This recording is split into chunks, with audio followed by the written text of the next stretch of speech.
창세기 말씀이 2년 가까이 본문을 다루고 있는데 이제 49장에 몇 번, 50장에서 몇 번 남지가 않았습니다. 오늘 얘기는 야곱이 이제 그 아들들을 축복하게 됩니다.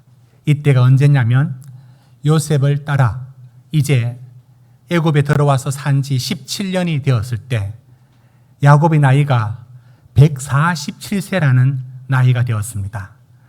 야곱의 아들들은 애굽의 고센 땅에 정착해서 매우 번성하고 잘 살게 됩니다. 이제 야곱은 우리가 2주 전에 읽었던 말씀처럼 요셉의 아들, 자기에게 손자 되는 므낫세와 에브라임을 축복했다는 사건을 알고 있습니다. 그가 오른손으로 차자인 에브라임을 축복할 때 야곱은 굉장히 영적인 단계에 서 있다는 것을 봅니다. 즉, 그저 서열대로 하지 않고 하나님의 이끄심을 받을 줄 아는 야곱, 요즘 우리말로 성령의 인도하심을 받는 야곱을 발견했습니다. 오늘 그 야곱이 12아들 모두를 축복하는 자리에 서 있습니다. 그러니까 야곱은 이 축복의 자리에 아들들을 불러서 축복하는 자리에 서 있다는 것은 상당히 하나님의 영이 함께하는 사건입니다. 여러분 1절 말씀을 우리 같이 한번 읽어봅시다. 1절입니다. 시작. 야곱이 그 아들들을 불러 이르되 너희는 모이라. 너희가 후일에 당할 일을 내가 너희에게 이르리라. 이제 야곱은 12아들을 불러 모읍니다. 세 가지 의미가 있습니다. 마지막 유언입니다. 야곱은 이제 이 축복 이후에 눈을 감습니다. 그러니까 자녀들에게 내리는 마지막 유언입니다. 그런가 하면 내용상 축복입니다. 또 이것은 하나의 예언이 됩니다. 미래에 일어날 일에 대한 예언이 됩니다. 하나님의 영에 붙들려 있는 야곱이 그 아들들 한 사람 한 사람을 축복하고 유언인데 예언하고 있는 말씀이 되는 겁니다. 르우벤부터 막내 베냐민까지 일일이 그 이름을 불러서 하고 있습니다. 보니까 모두가 12아들 모두가 제각기 다른 성격과 기질과 삶을 달리 살았습니다. 손가락 10개를 보고 가만히 보니까 길이도 다르고 생김새도 다른 것처럼 여기 모든 아들들이 제각기 다른 성격과 기질 그리고 삶을 살아왔습니다. 이들을 하나님은 어떻게 축복할까요? 야곱을 통해서 어떻게 축복할까? 그리고 어떤 미래의 일들이 그에게 이미 담겨져 있을까? 우리가 이제 오늘 세 사람만 다루려고 합니다. 르우벤 그리고 5절에 나오는 시몬과 레위 이렇게 세 사람을 다룹니다. 먼저 우리가 이 말씀을 다룰 때에 이들이 어떻게 해서 복을 받느냐 먼저 여러분 이 해석의 틀을 먼저 보고 가야 됩니다. 28절을 우리 같이 한번 봅시다. 28절을 같이 읽습니다. 시작. 이들은 이스라엘 12지파라. 이와 같이 그들의 아버지가 그들에게 말하고 그들에게 축복하였으니 곧 그들 각 사람의 분량대로 축복하였더라. 여러분 각 사람에게 축복을 하는데 분량대로 축복을 했답니다. 그러면 그 분량이 축복을 받을 분량이 있고 축복을 했는데 축복이 안 되는 분량도 있겠죠. 그 분량은 무엇일까요? 자, 이런 관점으로 그 복이 내린다고 다 복이 되는 게 아니라 그 복을 받을 만한 분량을 갖춰야 되는데 그게 어떤 부분인가? 우리가 여기에 초점을 두고 세 사람을 찾아갑니다. 이제 르우벤입니다. 르우벤은 어떤 복을 받았을까요? 여러분 우리가 함께 3절 말씀을 같이 읽습니다. 3절 4절을 같이 읽읍시다. 시작. 르우벤아 너는 내 장자요 내 능력이요 내 기력의 시작이라. 위풍이 월등하고 권능이 탁월하다마는 물의 끓음 같았은즉 너는 탁월하지 못하리니 내가 아버지의 침상에 올라 더럽혔음이로다. 그가 내 침상에 올라섰도다. 르우벤이 받은 축복은요, 굉장합니다. 위풍이 월등하고 권능이 탁월하다는 이 말 속에 르우벤이 하나님으로부터 받은 그 복은 남달랐습니다.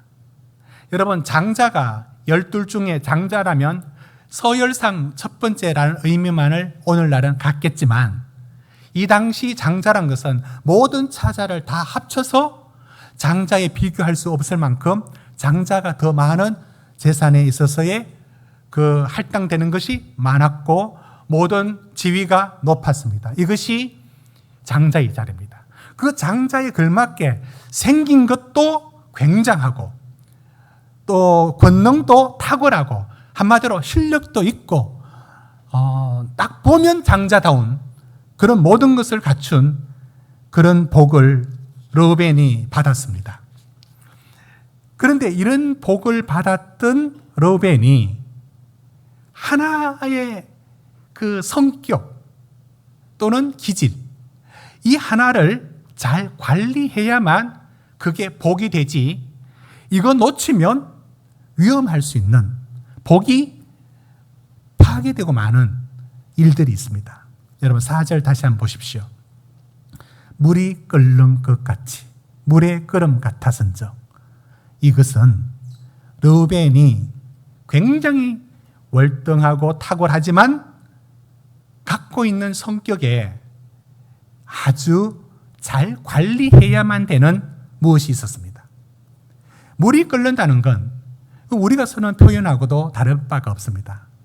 여기에 냄비란 말을 붙이면 더 좋겠습니다. 냄비에 물 끓듯이 와라락 이렇게 끓을 때는 절제가 안 됩니다.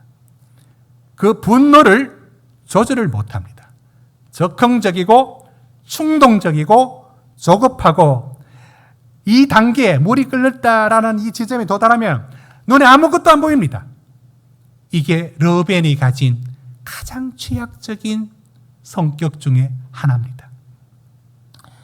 이걸 못 다스리면 르우벤은 복이 안 됩니다.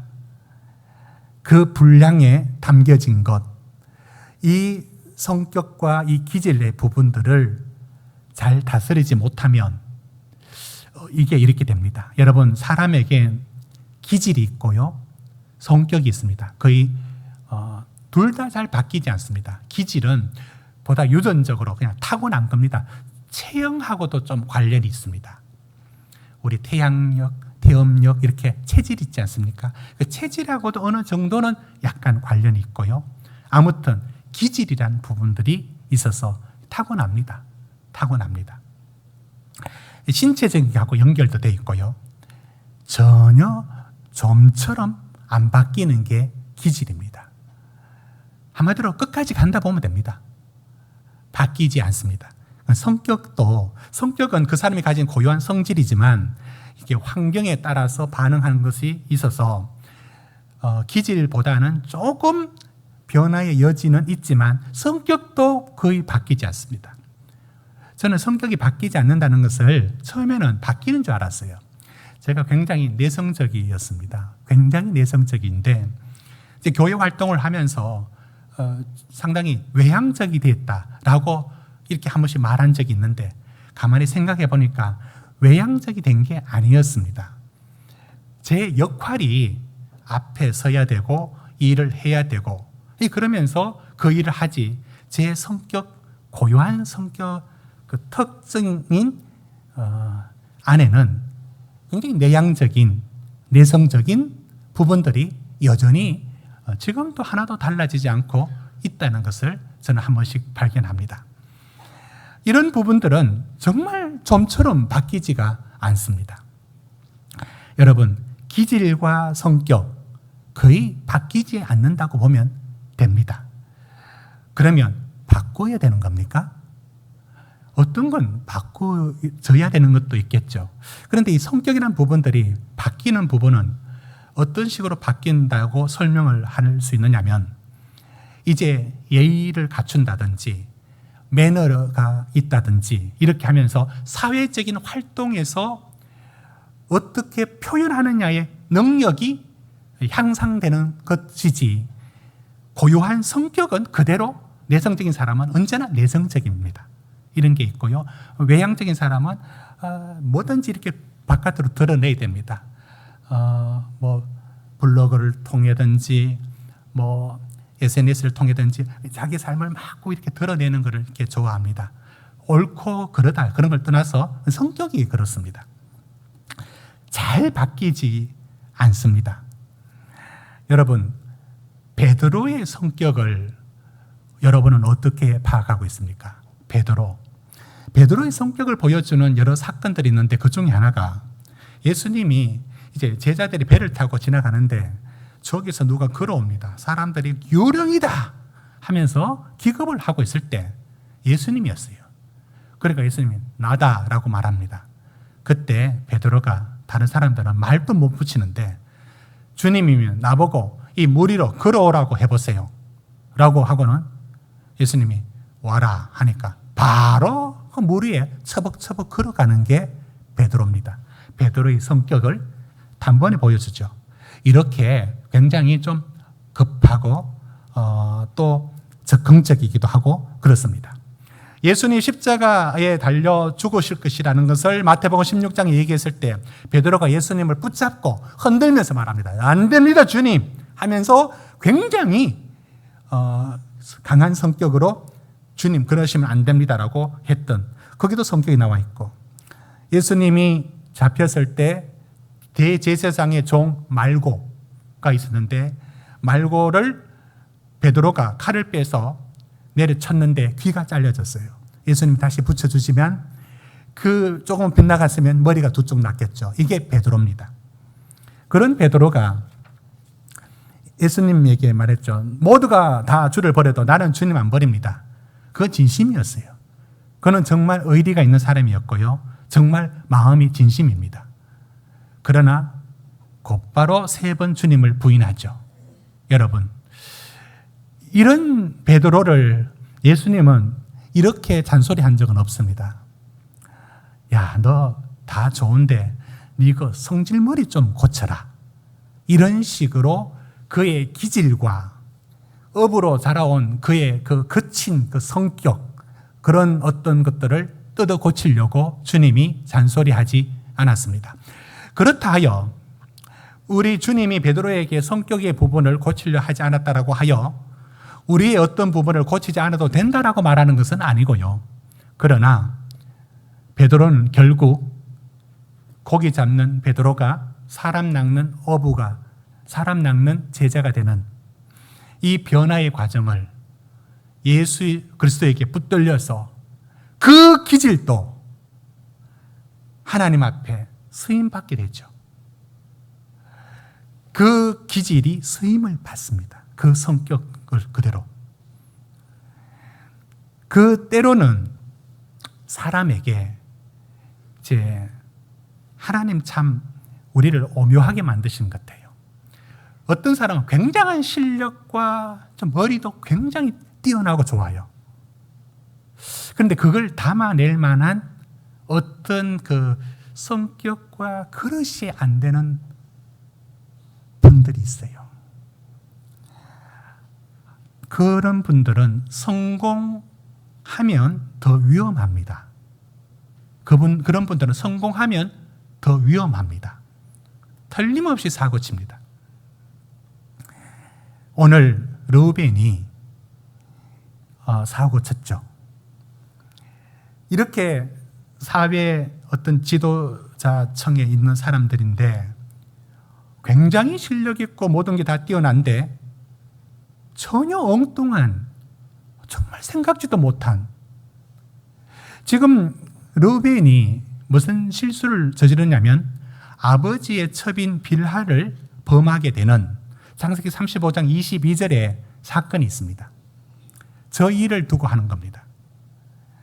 결국 그가 가진 성격과 기질이 하나님 앞에 올바르게 서여야 되는데 그 기질과 성격이 엉뚱하게 죄로 번져나가 버릴 수가 있습니다. 그러면 모든 복은 다 쏟아집니다. 오히려 복이 된 게 더 큰 재앙의 깊이로 나락으로 떨어져 버립니다. 여러분, 이런 예와는 안 드는 게 낫겠죠. 너무 우리 많이 알고 있습니다. 어떻게 저럴 수 있을까? 여러분, 그래서 이런 설교들을 다룰 때 참, 저 사람 나 저렇게 안 봤는데 어떻게 저럴 수 있을까? 여러분, 이게 첫 번째 우리 반응이지만 한 단계 믿음으로 더 나가면 그런 모든 가능성들이 저와 우리 성도님들 모두에게 있습니다. 모두에게. 우리는 우리 안에 다 폭탄을 안고 삽니다. 내가 내 자신을 이기지 못하는 그 무엇이 들어 있습니다. 여러분, 성격과 기질이라는 부분들까지도 하나님 앞에 하나님 서시기에 좋도록 만들어져 가야 합니다. 르우벤이 이렇게 물이 끓는 것처럼 분노가 조절되지 않고 화를 못 참고, 여러분, 이 차원만 있겠습니까? 또 어떤 사람은 다른 차원에 뭐가 있다고요. 그것이 받은 복을 깨버리려고 항상 품고 있는 폭탄 같아요. 여러분들에겐 그런 게 없습니까? 여러분의 성격과 기질의 어떠한 부분들은 그게 하나님 앞에 위험하게 될 수 있는 여지들은 없을까요? 여러분, 기질과 성격 그 자체가 죄가 되거나 나쁜 것은 아니지 않습니까? 그러나 그건 경향성이기 때문에 그렇게 생각하고 그렇게 행동하는 것. 그러나 그런 일들 속에 자기를 절제하지 못하는 것들로 인하여 굉장히 위험에 처할 수 있다는 것을 알게 됩니다. 여러분의 가족들은 윗대로부터 이렇게 쭉 살펴보면 어떤 기질과 성격이 있고 그 기질들 성격이 물려받은 어떤 부분들이 여러분들에게는 어떻게 지금 작용하고 있습니까? 모두가 이 부분에 다 어떤 부분들이 있습니다. 여러분, 이런 성격과 기질까지도 하나님이 내게 주신 그 복이 되려면 그것이 하나님의 은혜의 줄 안에 관리가 되어야 되고 통제되어야 됩니다. 그것이 물이 끓는 것처럼 어떤 방식이든지 그 갖고 있는 성격과 기질들이 잘못 사용될 수 있는 위험들이라는 게 항상 있습니다. 없으면 좋겠지만 있다고요. 여러분, 예술가들을 한번 보십시오. 예술가들은 이 정상과 비정상의 경계선을 왔다 갔다 합니다. 광기라 하죠. 진정한 예술가들은 이 광기가 좀 있어요. 나쁜 말로 하면 약간 미친 듯한 뭐가 있습니다. 유명한 예술가들 가만히 보십시오. 다들 뭔가 조금은 비정상적인 어떤 선을 넘습니다. 그가 가진 기질과 성격이 이게 못 견디는 겁니다. 그런데 그게 예술로 표현하면서 확 그쪽으로 이제 보통 사람이 만들 수 없는 세계를, 그가 가진 성격과 기질을 예술로 성화하여 뿜어냅니다.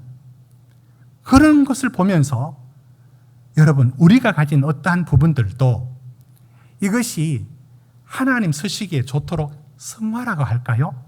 그것이 만들어져 가는 과정이 필요합니다. 성격과 기질은 그 다음으로 형성되는 하나님이 만들어가는 인품의 인격에 의해서 그 모란게 다듬어져 가는 것이 필요합니다. 여러분들에게는 그게 어떤 것인가요?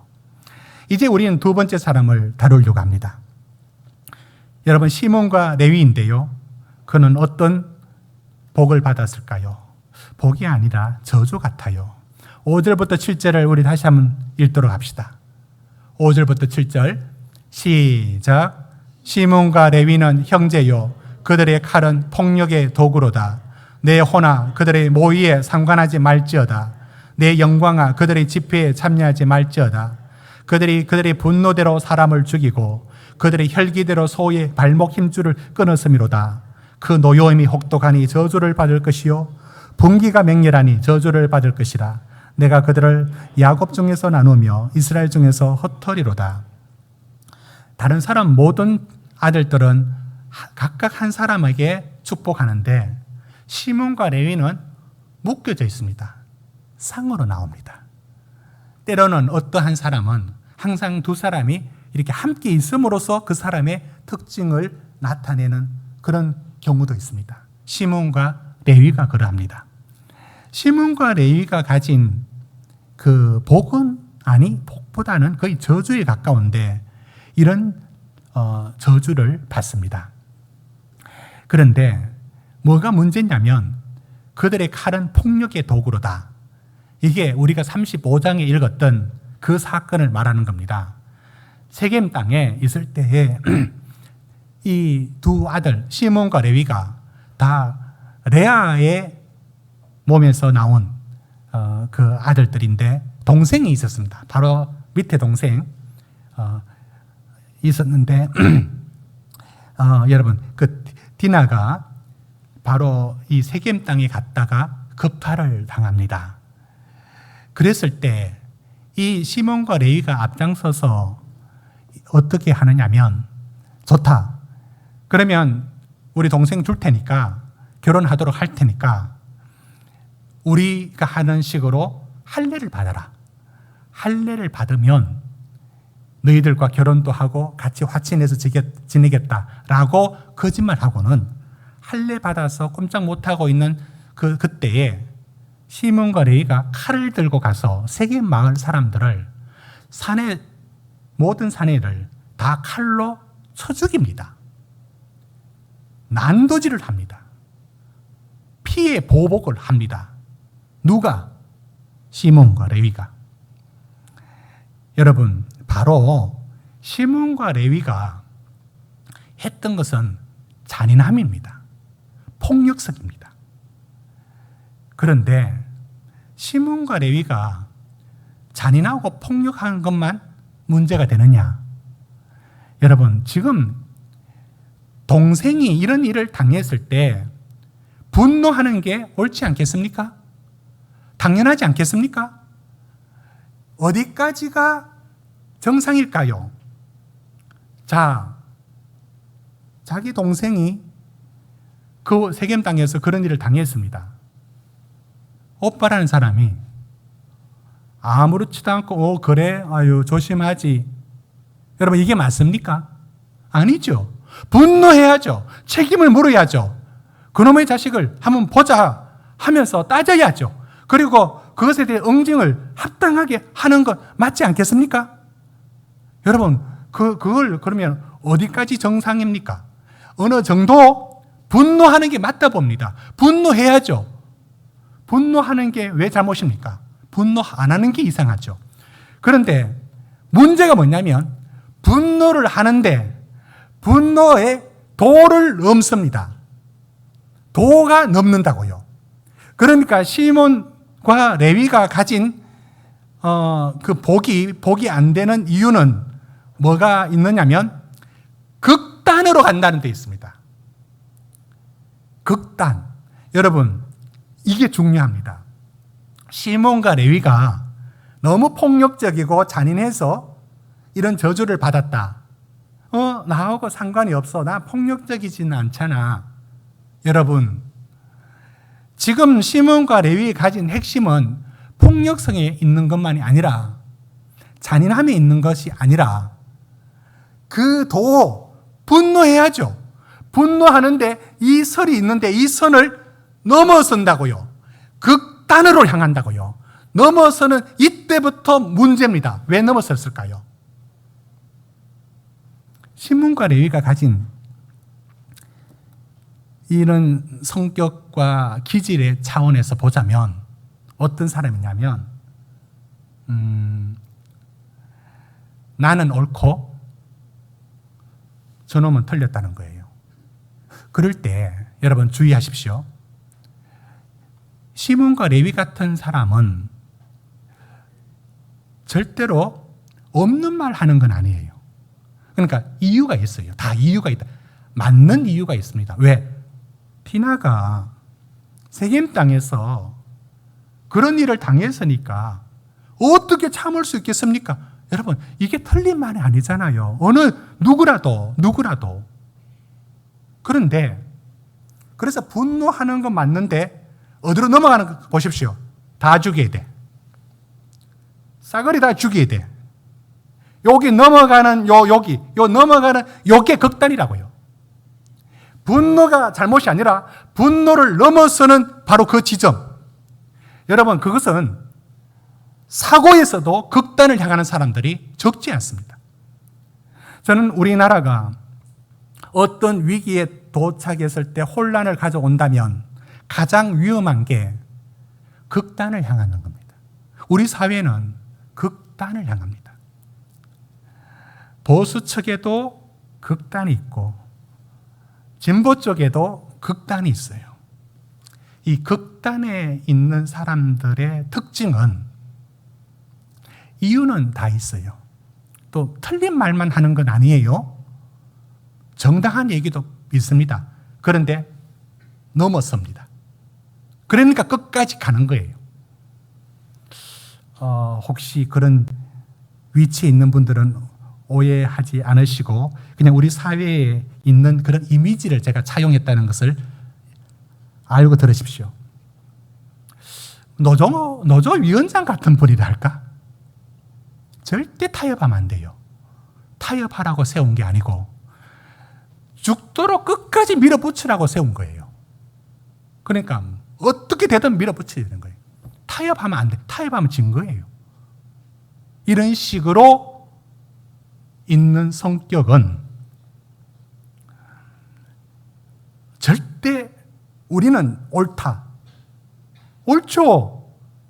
우리 동생이 그런 일을 당했는데 어떻게 참을 수 있어? 옳다니까요. 그런데 이 옳다는 것을 밑바닥에 깔고 그 다음부터 죄입니다. 넘어섭니다. 극단으로. 다 죽여야 돼. 너 이게 망하든지 어떻게 되든지 상관없는 끝까지 가자. 끝까지 가는 정말로 센 사람이면 보여줘라. 이런 식 사고 구조. 여러분, 바로 시몬과 레위가 가진 이 편향된 이런 생각들을 적지 않게 많은 분들이 갖고 있습니다. 제가 이 부분은 조심스럽게 말씀을 드리는데 여러분, 정치의 영역에 있어서 정치의 영역을 신앙 위에 올리면 안 됩니다. 이걸 머리로는 알지만 실제 못 깨닫는 분들이 적지 않습니다. 정치적인 영역에서 어디든지 극단을 향하고 있는 쪽은 그 사람들은 이게 위험합니다. 아니, 그런 사람들은 결국은 시몬과 레위가 받은 저주 같은 그런 불행이 기다리고 있습니다. 왜 그럴까요? 극단이 생각은 편합니다. 고민할 것 없죠. 나는 100% 옳고 저 사람 100% 틀렸으니까요. 이렇게 나가면 여러분, 교회가 어떻게 되겠습니까?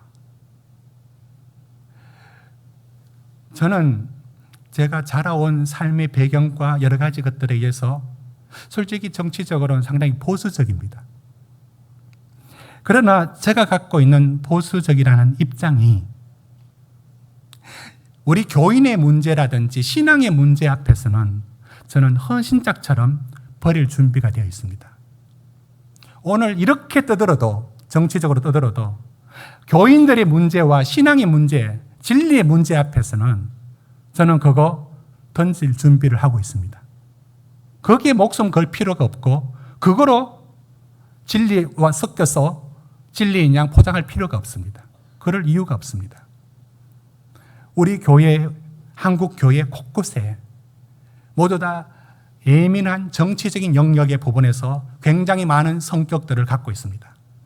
그럴 수 있습니다. 그러나 잊지 말아야 될 것은 극단으로 향하는 것은 여러분, 그건 죄입니다. 거기부터 죄라고요. 그 전까지는 다 오를 수 있는데 거기부터 죄가 됩니다. 그게 이제 신앙을 넘어섭니다. 신앙이고 뭐고 없습니다. 그 기준으로 내 편, 남의 편으로 갈라버립니다.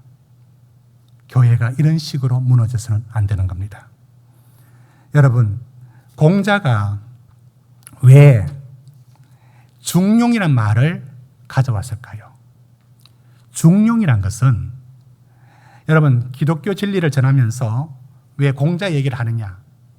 진리를 바라보는 일에 있어서는 비슷한 점이 있습니다. 근데 저는 그게 진리라는 게 아니라 진리는 예수 그리스도밖에 없죠. 그러나 진리를 보는 방식에 있어서는 그 다른 종교에서도 유사한 점이 없잖아 있습니다.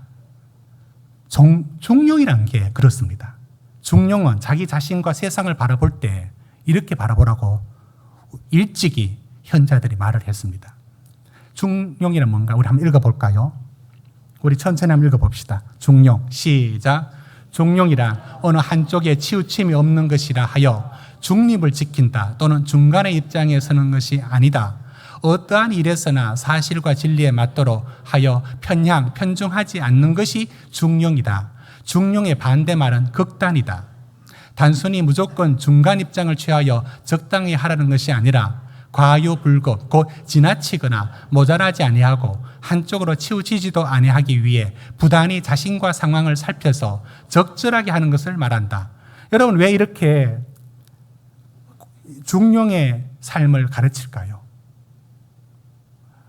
사람들은 자기 옳다는 것 하나만 붙들고 그건 맞아요. 그거까지는 맞다고요. 그 다음에 딱 찍고는 극단으로 넘어섭니다. 정치 영역에든 곳곳에 이런 분들이 너무 많습니다. 여러분, 이제 나이가 40, 50 넘어갈 때 여러분 속에 들고 있는 여러 가지 생각들을 통제할 줄 알아야 됩니다. 세상이 보이고 정치가 눈에 들어오기 시작합니다. 그럴 때에 이제 세상과 자기를 파악하는 여러 기준들이 여러분 다 유튜브 보고 앉았습니다. 여러분, 유튜브는 우리에게 유익을 주는 30%가 있다면 도움 안 되는 70%가 뭐냐면 자기 생각을 고착화시키고 내 진영 논리를 강화시키고 결국은 극단으로 향해서 나중에 뚜껑 열어보면 상상도 못할 극과 극이 서로 딱 나눠집니다. 우리 사회가 이런 위기에 놓여서 있다는 것을 여러분들은 어떻게 생각하십니까? 우리 안에 이런 성격들, 부분들 주의해야 합니다. 상황과 사람을 객관적으로 거리를 띄우고 볼 줄 아는 능력을 괴롭지만 성실하게 살펴가야지. 극단주의는 편합니다. 무조건 잘못됐다 말하면 되는 거예요. 종합적인 사고가 안 되는 분들이 많아요. 그러면 그냥 편중으로 나가는데 그게 진리하고 섞여버립니다. 그게 진리처럼 말합니다. 그리고 그게 왜 잘못인지도 모릅니다. 여러분, 시몬과 레위가 가장 중요한 사실은 극단적인이란 겁니다. 여기까지는 괜찮은데 극단입니다. 극단. 이 극단으로 흐르고 있는 모든 경향들과 여러분을 이끌고 있는 어떤 것들에 대해서 단호할 줄 알아야 됩니다. 여러분들이 냉철하게 서야 합니다. 그런데 이들이 받은 일이 뭐냐면 시몬은 이 일로 인해서 어떻게 되느냐면 정말 시몬은 흩어진다 했는데 흩어지고 맙니다. 여러분, 민수기 말씀을 한번 보겠는데요. 여러분, 민수기의 말씀 한번 보도록 합시다. 1장 23절 말씀을 띄워주십시오. 민수기 1장 23절에 시몬 지파가 이제 출발할 때 인구가 59,300이었습니다. 굉장하죠. 12지파 중에 세 번째 속합니다. 그런데 38년 지난 후에 얼마나 주느냐 보면은 22,200명밖에 안 됩니다. 왜 이래 줄었을까요? 저러다가 시몬 지파는 모세에 이르러서는 지파 이름까지 사라집니다. 정말 흩어지고 맙니다. 왜? 그들은 레위와 그 시몬은 함께 이런 그의 갖고 있는 극단적인 것으로 인해 가지고 분열된다라고 했습니다. 그의 과격함, 그의 폭력성에 의해서 그렇게 된다라고 했습니다. 시몬은 그 길 헤어나지 못했습니다. 그런데 똑같이 흩어졌던 레위는 어떤 식으로 흩어지느냐면, 레위 족속이 흩어지는 것은 땅을 분배를 못 받습니다. 그리고 12지파에 11지파에 각각 소속되어서 땅을 받지 않고 제사의 업무를 하면서 생활하도록 하게 됩니다. 그래서 레위는 모든 족속이 다 골고루 흩어집니다. 시몬도 흩어지고 레위도 흩어졌습니다. 그런데 시몬은 우상 숭배와 같은 식으로 해서 결국 망하게 되었지만, 레위는 이 저주가 안 되고 복이 됩니다. 흩어진 게 복이 됩니다. 여러분, 시몬과 레위가 굉장히 폭력적이라고 했고요, 굉장히 잔인하다라고 했는데, 이 부분을 하나님은 이것까지도 하나님 앞에 사용되기를 원하고 있습니다. 무슨 말이냐면, 레위는 그의 잔인함, 그는 언제나 피를 봐야 하는 사람이에요. 그런 그 과격성이 하나님의 일로 옮겨지면서 날마다 소와 양을 잡으면서 피를 철철 흘리는 게 레위가 됩니다. 그의 갖고 있었던 그 호전성이 하나님의 일로 인해서 바뀌어지면서 거룩한 일로 전환됩니다. 이게 레위가 받은 저주가 축복이 되는 과정으로 바뀌어지는 또 한 번의 반전이 일어났던 겁니다. 이걸 어떻게 비유할 수 있겠습니까? 똑같은 칼이라도 그것이 강도한테 잡히면 그게 흉기지만 외과 의사에겐 수술의 도구가 되는 것처럼 말입니다. 바로 레위가 가졌던 이 그 독단적 또는 단순함, 또는 극단적인 이런 부분들이 재앙이 될 수밖에 없습니다. 그런데 잘 보십시오. 그것이 하나님만 사랑하고 하나님만 바라보는 그 하나로 집중되었을 때, 오직 주님을 섬기는 것으로 편향되어 버렸을 때 하나님 앞에 축복이 되는 것으로 전환되었습니다. 이를 통해서 우리는 알 수 있습니다. 여러분, 시몬 지파와 레위 지파가 그들이 가졌던 두 가지, 하나는 폭력성, 또 하나는 극단적인 것, 이 두 가지가 결국은 딱 보면 너 망한다, 이게 예언입니다. 여러분, 예언은 정말 모르는 과거를 막 맞추는 그게 예언이 아니라 너 이렇게 살면은 뻔히 보이잖아요, 어떻게 될지. 그걸 예언입니다. 그러니까 시몬과 레위가 갖고 있었던 그 폭력성과 그의 극단성은 너 이렇게 살면 이 꼴 난다, 흩어지고 다 없어진다, 맞는 겁니다. 이 예언인 겁니다. 그런데 이 예언을 듣고 어떤 부모가 자식에게 너 이건 하지 마라, 절대 너는 이건 하지 마라, 이건 안 해야 맞다, 이거 하면 너 망한다, 이렇게 했어요. 그런데 그 자녀가 다른 건 몰라도 그건 들었어요. 그거 하나는 꼭 지켰어요. 그래서 그게 복이 되었다고요. 하나님의 이 저주가, 저주 받으라고 저주 주는 거 없습니다. 이 저주는 이렇게 살면 너 이렇게 난다, 이 꼴 난다 라고 듣고 회개하고 바뀌어졌을 때는 전혀 다른 축복이 기다리고 있었습니다.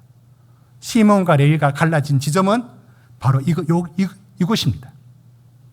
사랑하는 성도 여러분, 지금 우리에게 있는 성격과 기질을 다 바꿀 수도 없고 바꿔지지도 않을 테고, 그러나 또 바꿔져야 된다라고 말할 수도 없겠죠. 그러나 르우벤 통해서 교훈을 얻습니다. 때로는 위험한 기질과 성격이 내 인생의 복을 다 쏟아버릴 만한 것들로 여러분 속에 없습니까? 관리되고 있습니까?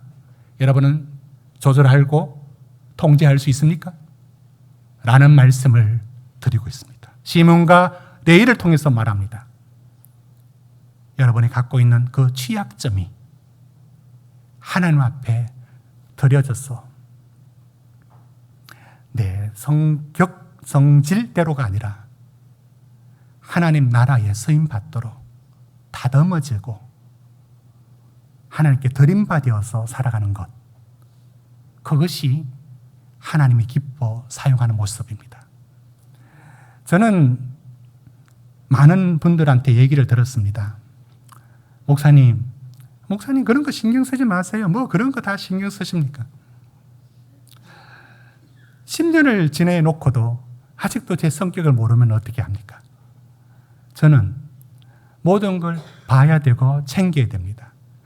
그것으로 저는 목회를 해왔고 제 성격의 한 부분을 사용해서 하나님이 저는 일하신다고 보고 많은 일들이 제 성격과 제 기질을 하나님 사용해서 일을 이루어 가신다는 것을 저는 인정합니다. 어떤 분들은 인정을 안 하고 자꾸 바꾸라 하는데 안 바뀌어질 겁니다. 그런 부분을 마음에 안 들면 고집 피운다라고 말을 할 겁니다. 마음에 때로 들면 아이고 목사님 너무 열심히다는 말을 합니다. 저는 그 말을 다 알아듣습니다. 그러나 여러분 각자가 여러분 각자를 볼 줄 알 수 있습니까? 여러분의 성격과 기질들이 하나님 앞에 쓰임 받도록 저도 저 자신을 돌아보고 여러분도 돌아봐야 합니다. 그 중에 항상 위험한 어떤 부분들이 우리 안에 다 하나씩 들어 있습니다. 복이 되려면 그거 다스려야 합니다. 그럴 때 정말 복이 됩니다. 이런 은혜가 우리 성도님들의 있기를 주의 이름으로 축원합니다. 기도드리겠습니다.